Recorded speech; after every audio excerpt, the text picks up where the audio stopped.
Sisters and brothers, thanks everyone for being here.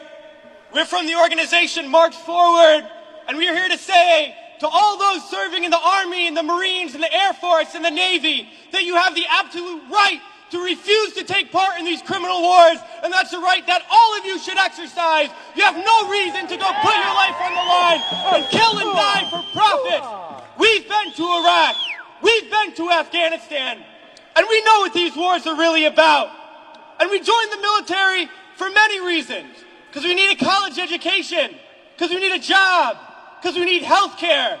And then we joined the military, and they tell us that our enemies are poor people in caves in Afghanistan, or poor people in the deserts of Iraq. But we've been to those countries, and we know that our enemies are not other poor people abroad. Our enemies are the people that laid us off from our jobs, that denied us health care, that make it impossible to get an education. Our enemies are not in the poorest countries on the planet, but right here in the richest one.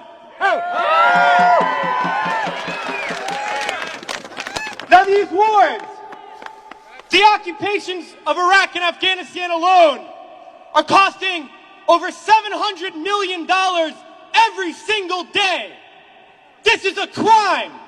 Every single day, while so many of us are hurting. Well, I think all of us here, and the vast majority of people in this country, would agree that we can spend $700 million a day better than bombing people that we have no reason to bomb. We can spend $700 million a day rebuilding those countries we've destroyed. We can spend $700 million a day caring for the veterans we get home when they get home. And then we can spend $700 million a day giving every single person health care, a college education, a job, and a livelihood, and a home. That's what we need to be spending our money on.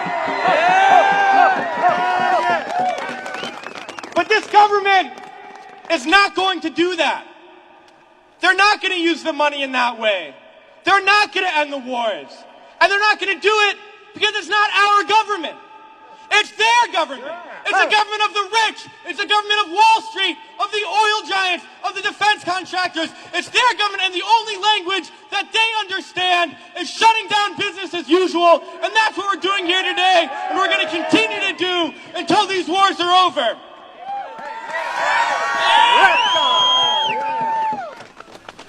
Well, it's crystal clear now that these wars are going to continue and expand and go into other countries. That is the trend. That is what we know, that there is perpetual war, and it's only going to stop if the people stand up and stop it. And that's what we're going to do, sisters and brothers.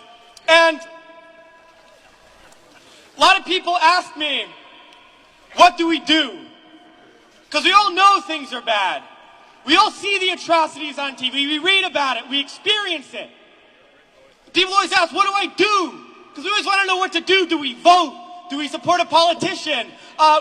Do we join an organization? What do we do? Well, I'll tell you what we do. It's simple. We fight.